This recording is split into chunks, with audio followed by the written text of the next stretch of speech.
സ്റ്റാഫാണ്.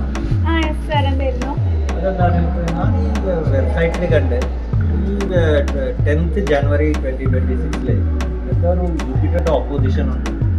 Sir, നിങ്ങൾ കേട്ടത് ശരിയാണ്. ആക്ച്വലി നമ്മൾ ആ ദിവസം ഇവിടെ ഒരു ഒബ്സർവേഷൻ സെറ്റ് ചെയ്യുന്നുണ്ടായി ജൂപ്പിറ്ററിന് വേണ്ടിയിട്ട്. ടെലിസ്കോപ്പിൽ കാണാൻ പറ്റും, ക്ലിയർ ആയിട്ട് കാണാം.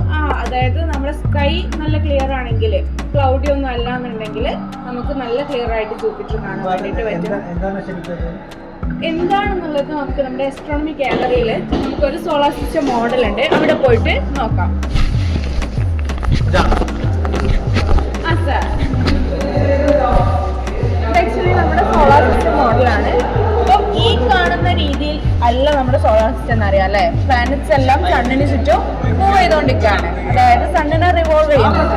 അപ്പൊ നമുക്ക് നോക്കാം, എല്ലാ പ്ലാനറ്റ്സും തന്നെ സണ്ണിന് ചുറ്റും അതിൻ്റെതായ ഓർബിറ്റുകളിൽ സണ്ണിനെ റിവോൾവ് ചെയ്തുകൊണ്ടിരിക്കുകയാണ്. ചില സമയങ്ങളിൽ ഇപ്പൊ നമുക്കറിയാം നമ്മുടെ എക്ലിപ്സ് അല്ലേ, ഒരു എക്ലിപ്സ് എന്താണ്, ഒരു ലൂണാർ എക്ലിപ്സ് എന്താ സാർ? പിന്നെ മൂണ്, ഇതെല്ലാം ഒരു ലൈനിൽ വരും അല്ലേ. അപ്പൊ മൂണിനെ നമുക്ക് കാണാൻ പറ്റില്ല, അതാണ് ലൂണാർ എക്ലിപ്സ്. അതുപോലെ സണ്ണും എർത്തും ജൂപ്പിറ്ററും ചില സമയത്ത് ഒരേ ലൈനിൽ, ഒരു സിംഗിൾ ലൈനിൽ, ഒരു സ്ട്രൈറ്റ് ലൈനിൽ അലൈൻ ചെയ്തിട്ട് നിൽക്കും.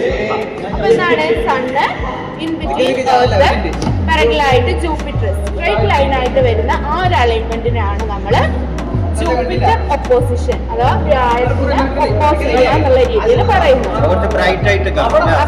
അപ്പൊ ജൂപ്പിറ്ററിന് നമുക്ക് സാധാരണ ഉള്ളതിൽ നിന്നും കുറച്ചുകൂടെ ബ്രൈറ്റ് ആയിട്ട് കാണാൻ പറ്റും.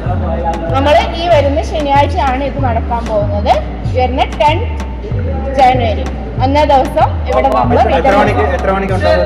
രാത്രി 7 മണി തൊട്ട് നമ്മൾ ഒബ്സർവേഷൻ സെറ്റ് ചെയ്യുന്നുണ്ട്. അപ്പൊ 7 മണിക്ക് മുന്നേ വന്നു കഴിഞ്ഞാൽ നിങ്ങൾക്ക് ഇവിടെ നിന്ന് ടെലിസ്കോപ്പിലൂടെ ഇത് കാണാൻ വേണ്ടിയിട്ട് പറ്റും.